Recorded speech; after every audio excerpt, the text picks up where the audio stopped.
अब हम जो सांख्यिकी का परिचय है उसके एमसीक्यू देखो। समंक कब बनते भी, आंकड़े कब होंगे, जब उसमें कौन से गुण विद्यमान होंगे, सजातीय और संख्याओं का जो समूह होगा तब वो क्या बनते हैं समंक। स्टैटिस्टिक्स का क्या तात्पर्य है, समंक और सांख्यिकी जो रीतियाँ इन दोनों को शामिल, इसमें तो संख्या इसमें रीति दोनों को शामिल किया जाता है, जब जाके क्या बनती है स्टैटिस्टिक्स। सांख्यिकी क्या है, कला और विज्ञान क्या है, दोनों मानी जाती है। भी सांख्यिकी विधियों के विकास में सर्वाधिक योगदान जो रहा है वो गणितज्ञ का रहा है। सांख्यिकी के मुख्य उद्देश्य क्या है, भूतकालीन तथ्यों का विश्लेषण, वर्तमान तथ्यों का विश्लेषण करके भूतकाल तथ्यों से तुलना करना,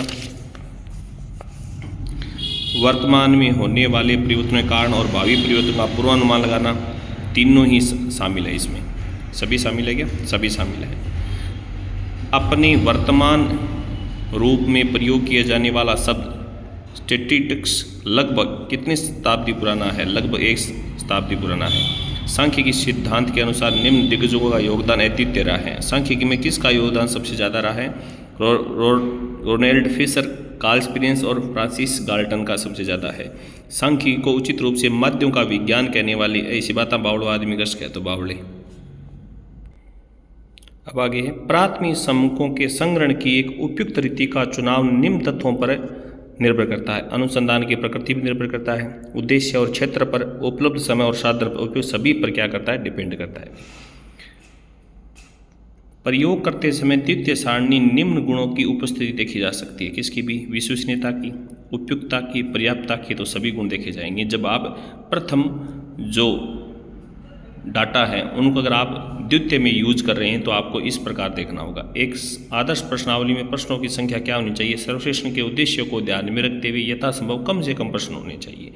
द्वितीय समंक किसे कहते हैं, सावधानीपूर्वक समीक्षा के उपरांत जिसको प्रयोग करते हैं वो द्वितीय समंक है।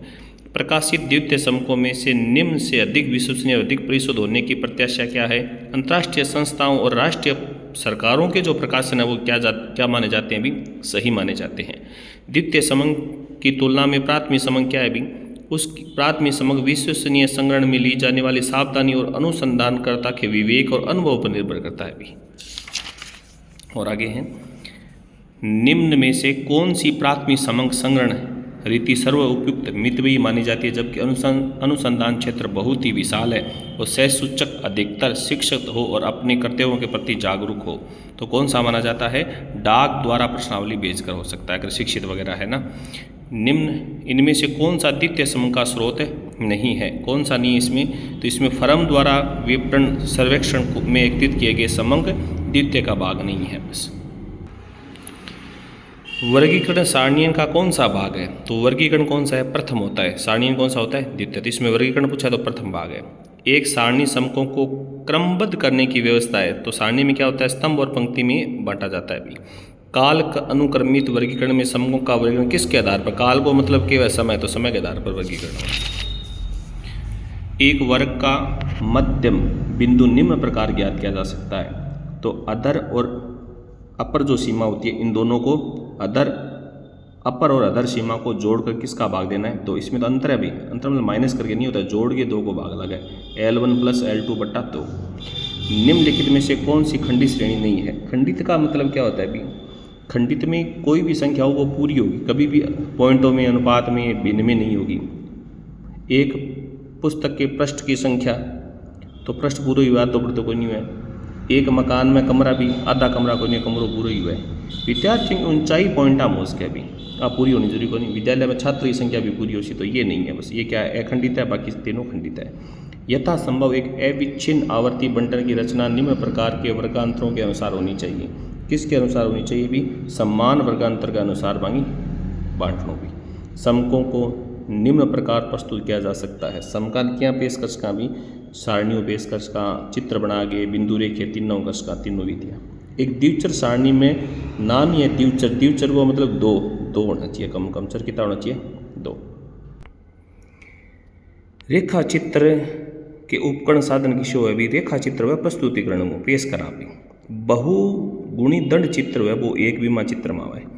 एक द्विविमा दो विस्तार वाले में दो चीज़ हुए भी, के चीज़ हुए, ऊंचाई और चौड़ाई दो चीज़ वो यूज हुए।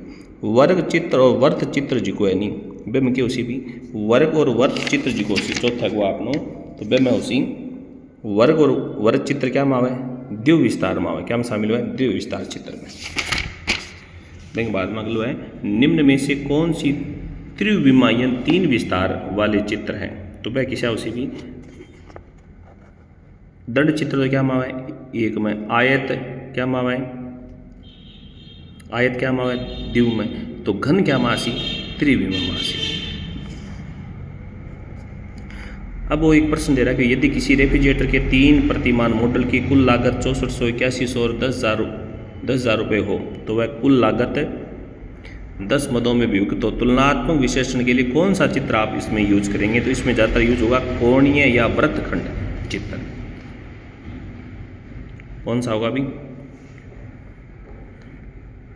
पिछली 8 जनगणनाओं में भारत की कुल जनसंख्या के चित्र में प्रदर्शन करने के लिए किस चित्र का उपयोग किया जाता है? अब जनसंख्या का तर किशोर चित्र पेश हो सी भी सरल दंड चित्र, जनसंख्या का तर सरल दंड चित्र पेश हो सी। अब पहला प्रश्न है, बिंदु रेखीय चित्र यानी ग्राफ द्वारा किस प्रकार के समकों का प्रभावी ढंग से प्रदर्शन किया जा सकता है? किसों से कर्षका भी काल श्रेणी और आवर्ती बंटन निरूपण उपरिया कर्षका सी सही हो सी में। अनुपात माप श्रेणी के अनुसार उदग्र मापदंड पर निम्न को प्रदर्शित करता है। किसको प्रदर्शित करता है भी? वो करे मूल्य के लघुगणक है। आवर्ती आयत चित्र यानी जिगन हिस्टोग्राम का निम्न प्रकार की श्रेणी के प्रदर्शन के लिए उपयोग किया जाता है। आवर्ती ज्यादातर क्या में पेश हो सके अभी? ज्यादातर वह अविच्छिन्न यानी सतत आवर्ती श्रेणी में पेश यानी अखंडित में। बताइए कौन सी श्रेणी अनुपातिक मापदंड को प्रदर्शित कर रही है? किसी श्रेणी कर रही है भी? आज ये लगातार चल रही है, लगातार है। यदि से कम से अधिक आवर्ती वक्र एक दूसरे झटा काटा बट लंब बनसी बट के ज्ञात हो उसके अभी क्या कौन सा मूल्य प्राप्त होगा इसमें से? तो इसमें उसी मध्यिका ज्ञात हुआ अभी। मध्यिका क्या ज्ञात उसी? मध्यिका की गणना निम्न में से किसके आधार पर की जा सकती है? मध्यिका की गणना के आधार पर कर सका भी? तो मध्यिका की गणना का आधार कर खतरा पंची है ओजाई वक्र या जिका नाम संचयी आवर्ती वक्र एंग आधार पर कर सका। ठीक है, एंग आधार पर तो क्या उसका भी आवर्ती बहुभुज और आवर्ती वक्र के आधार पर तो क्या ज्ञात हुआ है? बहुलक ज्ञात हुआ। एंग आधार पर बद्धिका राती नंग आधार पर हुआ है बहुलक।